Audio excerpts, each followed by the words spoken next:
Prosegue Pordenone Pensa, la rassegna promossa da Circolo Eureka e Provincia di Pordenone. Nel salone di Villa Fovra, a Stevena di Caneva, ospite della Kermesse Nicola Porro, vice direttore del giornale e conduttore televisivo.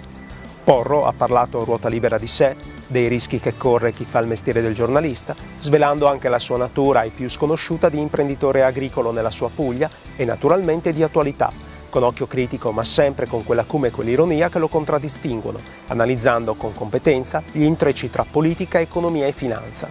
Parlando di politica e di strettissima attualità, un po' commento sul risultato delle elezioni di ieri. Il primo commento ovviamente è quello più banale, cioè che c'è stata una fortissima disaffezione degli elettori al voto in tutta Italia e questo non è un buon segnale, non tanto perché l'astensione in sé sia un dato negativo, ma perché i motivi per i quali si sono astenuti molti italiani è perché restano disgustati dalla politica, quindi è un voto d'opinione nel non votare. Parlando di politica, un tuo commento sul governo Letta. Secondo te quanto potrà durare, ci credi, che cosa potrà effettivamente fare?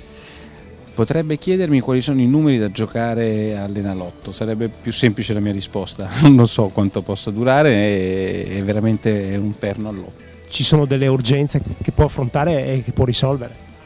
Non so se possa risolverli, ma la prima emergenza che si deve affrontare è quella economica in questo paese, quindi il lavoro è la cosa fondamentale. Il lavoro non passa attraverso invenzioni incredibili, ma attraverso la possibilità per le imprese di assumere, di lavorare e di produrre reddito. Questo è l'unico modo per cui si crea lavoro stabile nel futuro. Domani sera, giovedì 30 maggio alle 20:30, Pordenone Pensa farà tappa a Vivaro.